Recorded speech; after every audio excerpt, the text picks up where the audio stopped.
Olá a todos. Hoje vou ler um excerto dos Maias e... bora lá.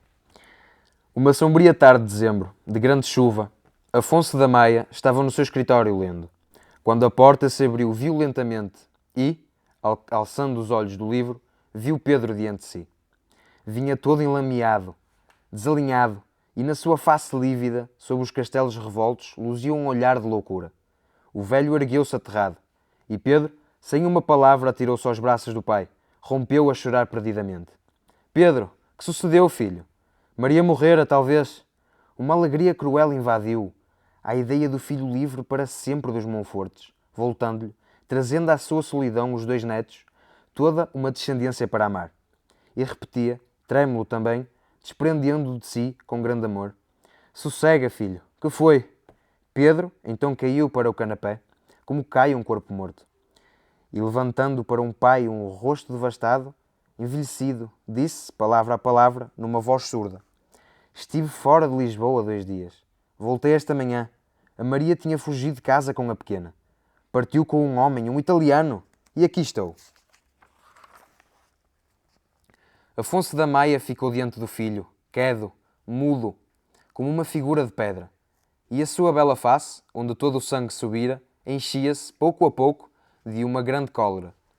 Viu, num relance, o escândalo, a cidade galhofando, as compaixões, o seu nome pela lama.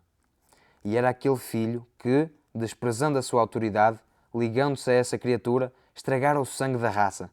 Cobria agora a sua casa de vexame. E ali estava. Ali jazia sem um grito, sem um furor, um arranque brutal de homem traído. Vinha a tirar-se para um sofá, chorando miseravelmente. Isto indignou-o e rompeu a passear pela sala, rígido e áspero, cerrando os lábios para que não lhe escapassem as palavras de ira e de injúria que lhe enchiam o peito em tumulto. Mas era pai. Ouvia, ali, ao seu lado, aquele soluçar de funda dor. Via tremer aquele pobre corpo desgraçado que ele outrora embalara nos braços. Parou junto de Pedro. Tomou-lhe gravemente a cabeça entre as mãos e beijou-o na testa. Uma vez, outra vez, como se ele fosse ainda criança, restituindo-lhe ali e para sempre a sua ternura interna. Tinha razão, meu pai, tinha razão, murmurava Pedro entre lágrimas. Depois ficaram calados. Fora, as pancadas sucessivas da chuva batiam a casa, a quinta, num clamor prolongado, e as árvores sobre as janelas ramalhavam num vasto vento de inverno. Foi Afonso que quebrou o silêncio. Mas para onde fugiram, Pedro? Que sabes tu, filho? Não é só chorar.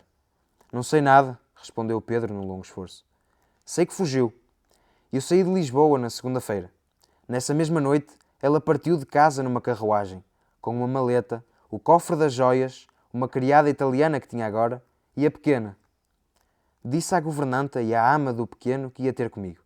Elas estranharam, mas que haviam de dizer? Quando voltei, achei esta carta. Era um papel já sujo, e desde essa manhã, de certo muitas vezes relido, amarrotado com fúria, continha estas palavras. É uma fatalidade. Parto para sempre com Tancredo. Esquece-me, não sou digna de ti. E levo a Maria, que me não posso separar dela. E o pequeno? Onde está o pequeno? Exclamou Afonso. Pedro pareceu recordar-se. Está lá dentro com a ama. Trouxe-o da sege. O velho correu. Logo. E daí, a pouco aparecia, erguendo nos braços o pequeno, na sua longa capa branca de franjas e a sua touca de rendas.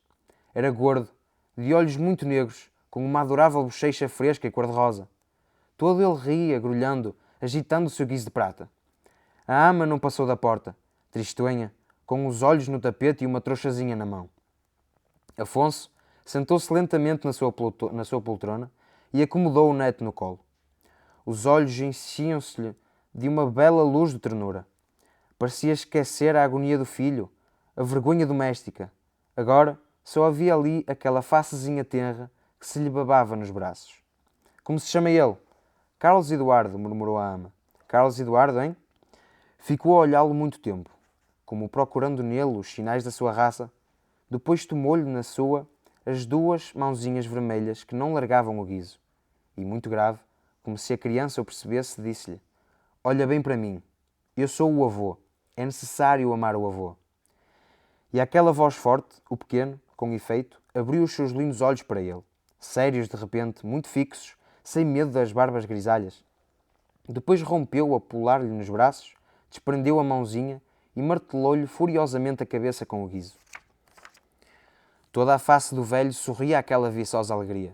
Apertou-o ao seu largo peito muito tempo. Pôs-lhe na face um beijo longo, consolado, enternecido, o seu primeiro beijo de avô. Depois, com todo o cuidado, foi colocá-lo nos braços da ama. Vá, ama, vá. A Gertrudes já lá anda a arranjar-lhe o quarto. Vá ver o que é necessário. Fechou a porta e veio sentar-se junto do filho, que se não movera do canto do sofá, nem despregara os olhos do chão. Agora desabafa, Pedro. Conta-me tudo. Olha que não nos vemos há 3 anos, filho. Há mais de 3 anos, murmurou Pedro. Ergueu-se, alongou a vista à quinta, não triste sob a chuva. Depois, derramando-o amaroçosamente pela livraria, considerou um momento o seu próprio retrato, feito em Roma, aos 12 anos, de todo de veludo azul, com uma rosa na mão.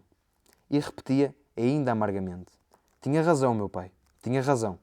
E pouco a pouco, passeando e suspirando, começou a falar daqueles últimos anos. O inverno passado em Paris, a vida em arroios, a intimidade do italiano na casa, os planos de reconciliação. Por fim, aquela carta infame, sem pudor, invocando a fatalidade, arremessando-lhe o nome do outro. No primeiro momento, tivera só ideias de sangue e quisera persegui-los. Mas conservava uma clarão de razão. Seria ridículo, não é verdade? De certo, a fuga fora de antemão preparada, e não havia de ir correndo às estalagens da Europa à busca de sua mulher. Ir lamentar-se à polícia? Fazê-los prender? Uma imbecilidade. Nem impedia que ela fosse, já por esses caminhos, fora adormecido com outro. Restava-lhe somente o desprezo. Era uma bonita amante que tivera alguns anos, e fugira com um homem. Adeus! Ficava-lhe um filho, sem mãe, com um mau nome. Paciência. Necessitava esquecer, partir para uma longa viagem para a América, talvez, e o pai veria, havia de voltar consolado e forte. Obrigado e vemo-nos nas próximas quintas.